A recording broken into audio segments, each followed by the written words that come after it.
മഹാഭാരതത്തിന്റെ മഹായുദ്ധം അടുത്തെത്തുമ്പോൾ കൗരവർ പാണ്ഡവർ എന്നിവർ രാജ്യങ്ങളെയും രാജാക്കളെയും സഖാക്കളാക്കി കൂട്ടിച്ചേർക്കാൻ തുടങ്ങി. അന്ന് അർജുനനും ദുര്യോധനനും ഒരേ സമയം കൃഷ്ണനെ സമീപിച്ചു. ദുര്യോധനനും അർജുനനും കൃഷ്ണന്റെ മുന്നിൽ. കൃഷ്ണൻ അന്ന് വിശ്രമത്തിലായിരുന്നു. ദുര്യോധനൻ അഹങ്കാരത്തോടെ കൃഷ്ണന്റെ തലക്കൽ ഇരുന്നു. അർജുനൻ വിനയത്തോടെ കാൽക്കൽ ഇരുന്നു. കണ്ണു തുറന്ന കൃഷ്ണൻ ആദ്യം തന്റെ കാൽക്കൽ ഇരുന്ന അർജുനനെ കണ്ടു. പിന്നീട് ഇരുവരെയും നോക്കി പറഞ്ഞു, ഞാൻ യുദ്ധത്തിൽ ആയുധം എടുക്കുകയില്ല, എന്നാൽ നിങ്ങളിൽ ഒരാൾക്ക് എന്റെ സൈന്യവും മറ്റൊരാൾക്ക് എന്നെയും ആയുധമില്ലാതെ കിട്ടും. ആദ്യം തിരയാനുള്ള അവകാശം അർജുനനാണ്, കാരണം ആദ്യം ഞാൻ കണ്ടത് അവനെയാണ്. ദുര്യോധനൻ അകത്ത് പുളഞ്ഞുപോയെങ്കിലും അർജുനൻ ഒന്നും വൈകാതെ പറഞ്ഞു, സ്വാമി, എനിക്ക് നിങ്ങളെ വേണം. നിങ്ങളുടെ സാന്നിധ്യം തന്നെയാണ് എന്റെ ഏറ്റവും വലിയ ശക്തി.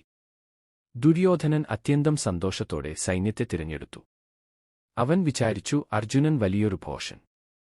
സൈന്യം വിട്ടുകൊടുത്തു. എന്നാൽ ഭഗവാൻ കൃഷ്ണനെ തിരഞ്ഞെടുത്ത അർജുനൻ തന്നെയാണ് യഥാർത്ഥ ജ്ഞാനി. കുരുക്ഷേത്രയിലെ യുദ്ധദിനം. കുരുക്ഷേത്രത്തിൽ 18 ദിവസം നീണ്ട മഹായുദ്ധം ആരംഭിച്ചു. കൃഷ്ണൻ അർജുനന്റെ സാരഥിയായി രഥം നിയന്ത്രിച്ചു. ആദ്യം കൃഷ്ണൻ അർജുനനോട് പറഞ്ഞു, പാർത്താ, നിന്റെ രഥം യുദ്ധഭൂമിയുടെ നടുവിൽ കൊണ്ടുപോകാം. നിന്റെ വിരോധികളെ നേരിട്ട് കാണുക. അർജുനൻ തന്റെ മുൻപിൽ കണ്ടത് ഗുരുദ്രോണമും മഹാപിതാവായ ഭീഷ്മനും ബന്ധുക്കളും സുഹൃത്തുക്കളുമായിരുന്നു. അവന്റെ ഹൃദയം നടുങ്ങി, വില്ല് കൈയിൽ നിന്നും വീണു. കണ്ണു നിറഞ്ഞു. കൃഷ്ണ, ഇവരെ എങ്ങനെ കൊല്ലും? സ്വന്തം ഗുരുവിനെയും കുടുംബത്തെയും വധിച്ച് എനിക്ക് ജയത്തിൽ എന്ത് സന്തോഷം? എന്റെ കൈകൾ വിറയ്ക്കുന്നു. ഞാൻ യുദ്ധം ചെയ്യാൻ കഴിയില്ല. ഭഗവദ്ഗീത ദിവ്യോപദേശം. അപ്പോൾ ലോകം മുഴുവൻ കേൾക്കുന്ന വിധം കൃഷ്ണൻ അർജുനനോട് ദിവ്യമായ വാക്കുകൾ പറഞ്ഞു. അതാണ് ഇന്നുവരെ ലോകത്തിന് വഴികാട്ടിയായ ഭഗവദ്ഗീത.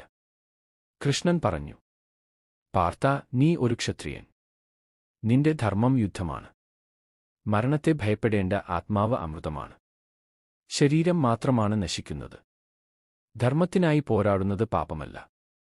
സർവകാര്യവും എനിക്ക് സമർപ്പിച്ച് ധൈര്യത്തോടെ എഴുന്നേറ്റു പോരാടുക. വിശ്വരൂപദർശനം. അർജുനന്റെ മനസ്സിൽ ഇപ്പോഴും സംശയം. അപ്പോൾ കൃഷ്ണൻ തന്റെ വിശ്വരൂപം കാണിച്ചു. ആകാശവും ഭൂമിയും മുഴുവനും നിറഞ്ഞ ദിവ്യപ്രകാശം. അസംഖ്യം മുഖങ്ങളും ആയിരക്കണക്കിന് കൈകളും. സൂര്യനും ചന്ദ്രനും കണ്ണുകളായും നക്ഷത്രങ്ങളും ലോകങ്ങളും അവന്റെ ശരീരത്തിലായും തെളിഞ്ഞു. അർജുനൻ വിറച്ചു കുലുങ്ങി.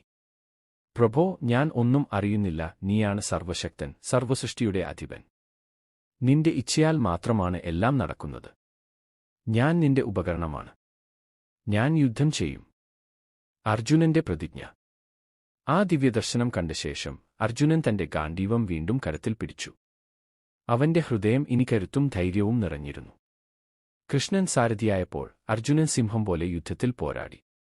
18 ദിവസം നീണ്ട യുദ്ധത്തിൽ അർജുനന്റെ വീര്യം പാണ്ഡവർക്ക് വിജയം സമ്മാനിച്ചു. അങ്ങനെ മഹാഭാരതത്തിൽ അർജുനൻ ഏറ്റവും മഹത്തായ യോദ്ധാവായിരുന്നുവെങ്കിലും കൃഷ്ണൻ തന്നെയായിരുന്നു യഥാർത്ഥ വഴികാട്ടി, ദിവ്യസാരഥി, വിധിയുടെ അധിപതി.